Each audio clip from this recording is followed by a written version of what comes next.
Hello, and welcome to another episode of A Thriving After Trauma. Something we hear about all the time and that is spoken about so much is that when you focus on your healing, when you focus on yourself, when you pay yourself attention, that creates shifts and changes and growth in every area of your life. And it is absolutely true, without a doubt. In episode 167, I spoke about the ripple effect of trauma, where I looked at the separation we often place on the things that have happened to us or have caused us trauma and the way that we're living our life. One thing happens and then it rolls on to the next. So it's not actually separate. So if you want to listen to that, listen to the episode two episodes ago. The same goes with healing. When you heal your trauma, it feeds in and ripples through every area of your life. It is why you hear so many people talk about having illnesses and then healing a piece of their trauma or a piece of their past and no longer experiencing or suffering that illness anymore. It's wild. It's amazing. And I love it. I had a very similar thing with my endometriosis where it was crippling every month. And after I did the big bulk of my healing, yes, I still get pain, but it's like for a day as opposed to 3 or 4 days. So it's quite remarkable. One thing that you don't hear spoken about enough, I believe, is the ripple effect of leaning into your vision and bringing that to life. So the ripple effect of leaning into your vision and bringing it to life. And I don't know why. I don't know why we don't talk about it, but I do wonder whether sometimes we just don't actually see it or we don't realize. Maybe we don't acknowledge it.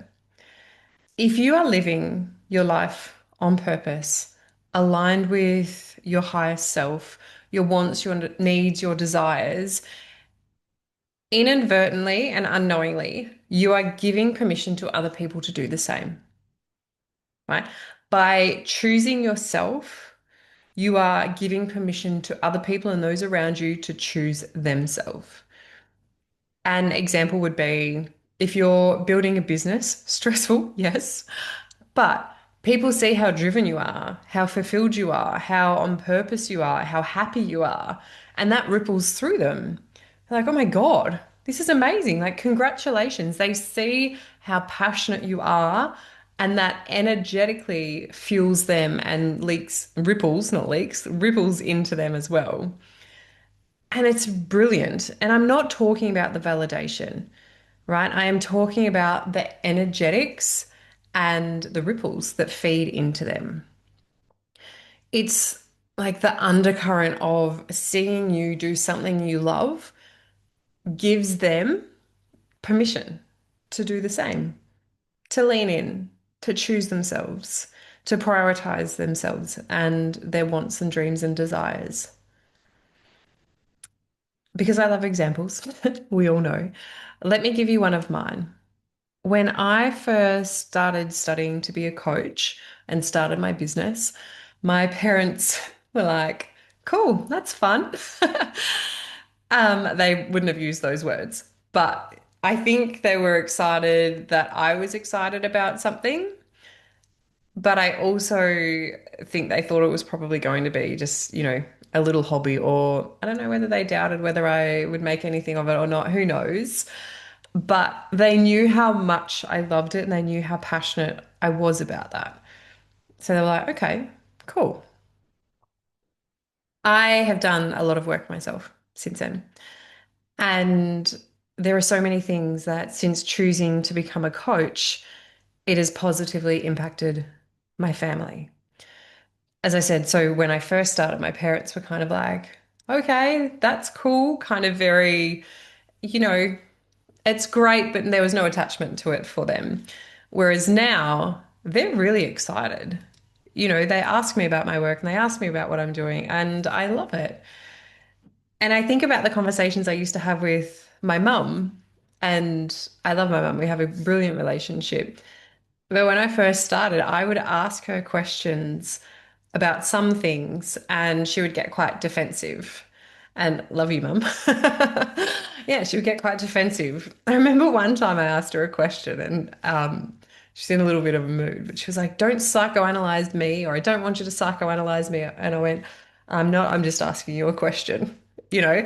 And so there was very much a projection and rejection of, the way that I had shifted and changed.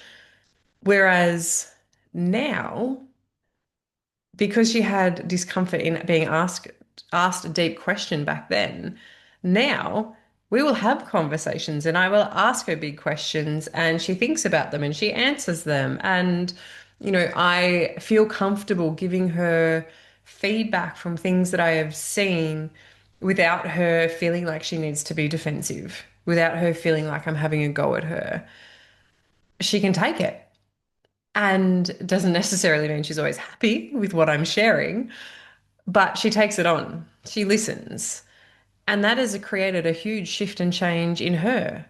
It has rippled through her by me standing my ground, not in a pushy way or anything like that, but by me staying true to the way that I function and operate as a human, which is asking big questions and wanting to get behind things and, offering feedback with permission. I don't just, bombard people with stuff that I see, but that has rippled into her life. So she is now open for bigger conversations.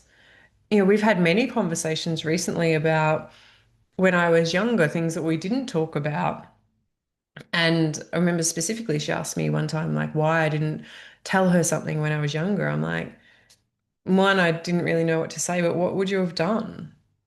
And not having a go at all, but it's just changed. It has changed so much.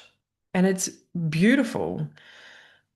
When I think about the work that I've done and continue to do on racism and inclusivity, I have had many, many heated discussions, debates, arguments with my family, my loved ones, my friends, people around me on these topics, with me advocating very strongly for inclusivity and against racism and being met with some really big walls.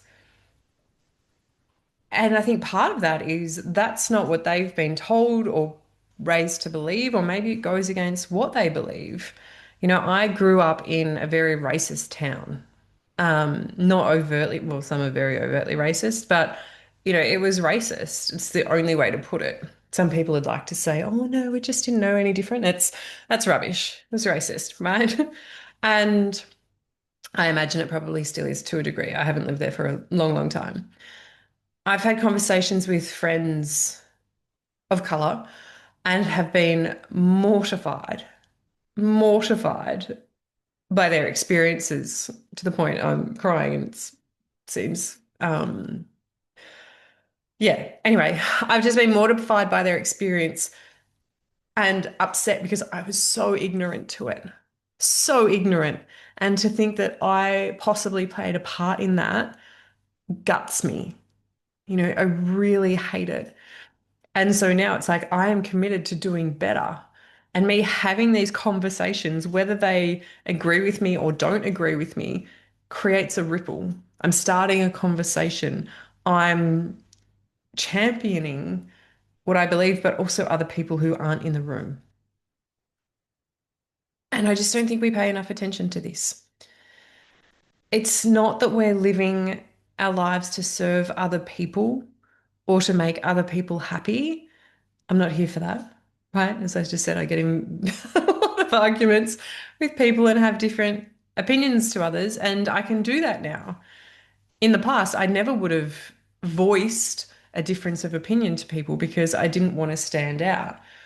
I didn't want to be noticed. I didn't want any attention on me. Whereas now I can very comfortably have a conversation where our opinions are different and that creates a ripple because we're starting a conversation, right?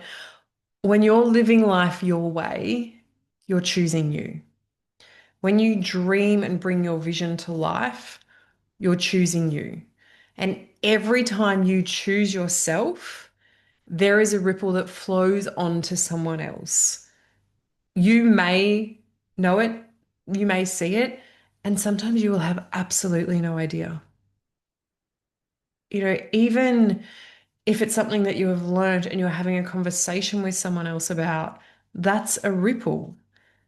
And it's incredible. And as I said, I think we downplay this too much. And again, we're so, we live in a world that is just all about validation and what people think and who knows us and, how viral can we go and all of that. And some of the most powerful moments I've had are when complete strangers send me a message or come up to me or say something to me about the work that I've done. I've had one of my clients, I remember where she lives. I'm like, oh, I go there. I go camping there. She goes, yeah, I know I saw you at the bakery, but I didn't want to say hello. I'm like, oh my God, why not? And she'd been following me for ages and I had no idea.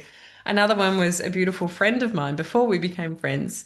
Um, I saw her. We share this story. It's quite funny, where we're at an event and I walked in and she was at one end of the room and I just got like the biggest hello, like full arm, like hi, as if we had known each other for years. I went, hi, having no idea who she was. And I leant down to my one of my friends who was next to me. I'm like, who is that? I went, I don't know. And then as she was leaving, she goes, I'm actually really embarrassed. I know who you are and the work that you do and have listened and followed you for ages. And I realized as soon as I waved that you actually have no idea who I am. And I love that.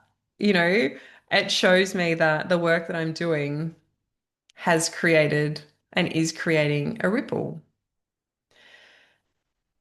We are very quick to downplay ourselves. Hello, tall poppy syndrome.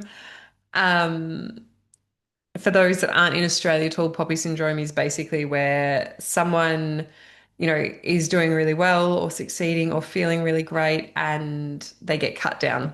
People like pull them back and try and, yeah, chop them down because heaven forbid someone succeeds. It's quite unbelievable that we do that.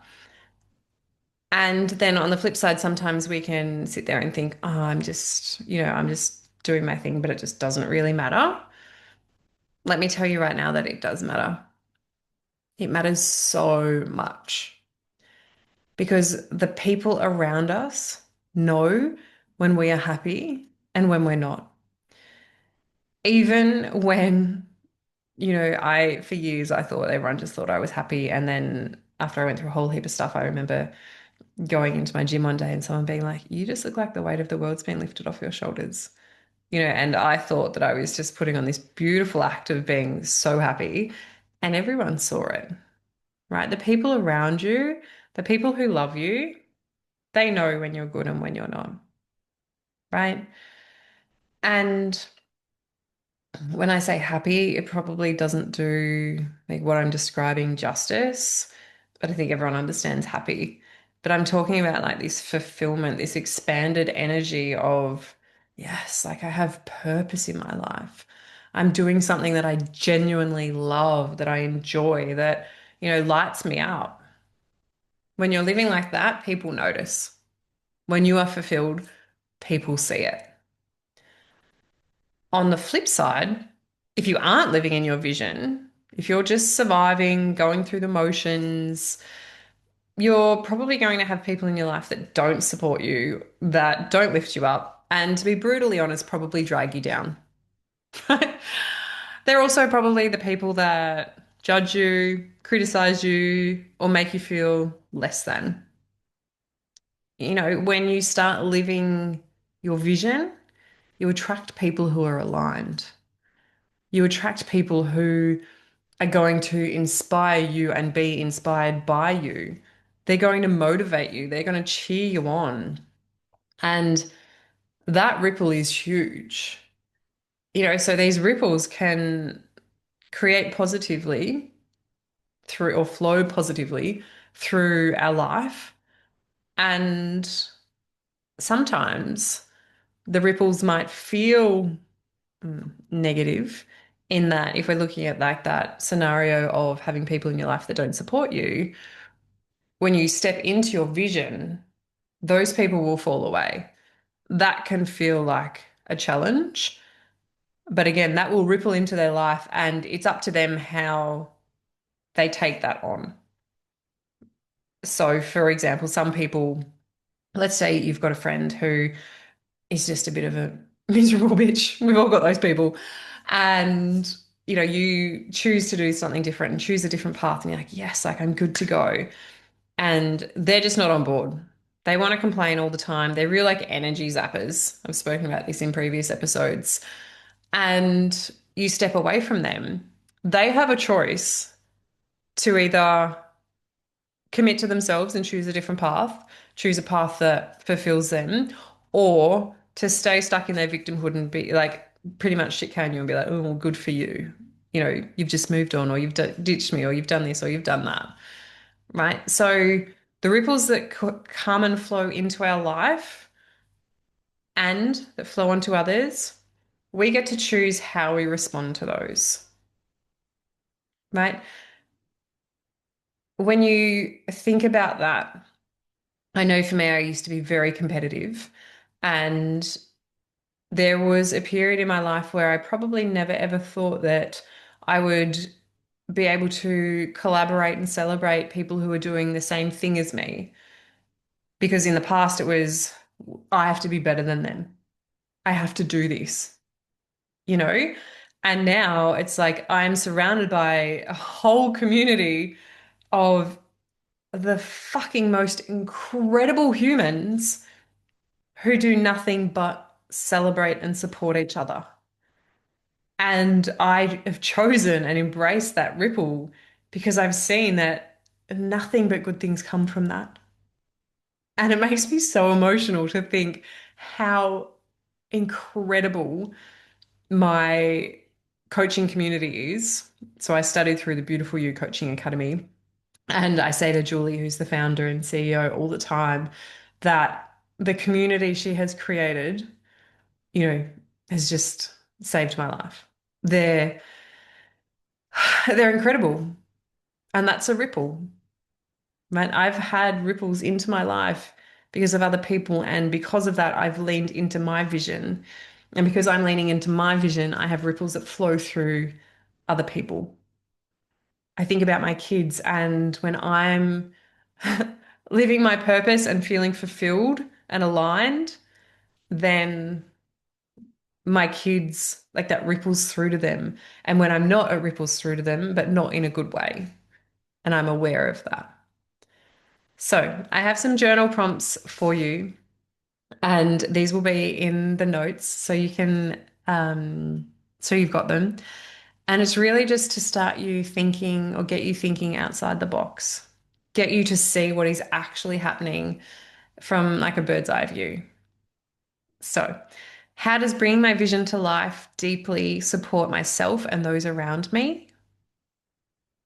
What are the positive ripples that I have seen flow through my loved ones? What positive ripples have I created in the world from leaning into my vision? How does bringing my vision to life make the world a better place?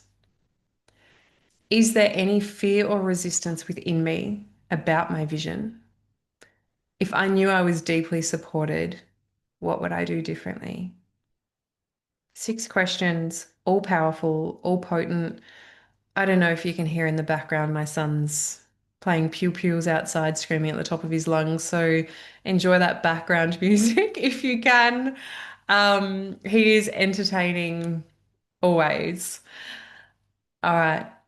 Thank you so much for being here. Thank you so much for listening. This work means so much to me, and being able to serve and support you in this way truly is such a privilege. I really hope that from this episode, you realize that what you are doing impacts other people, not in a, don't do that way, but when you choose you, you are giving permission to other people to choose themselves. So it's not just about healing and then being okay. It is about how can I continue to choose me because by choosing me, there are going to be so many positive ripples that flow throughout my life and throughout the life of the people that I love and that I care about. Okay. I cannot wait to see you, speak to you in the next episode.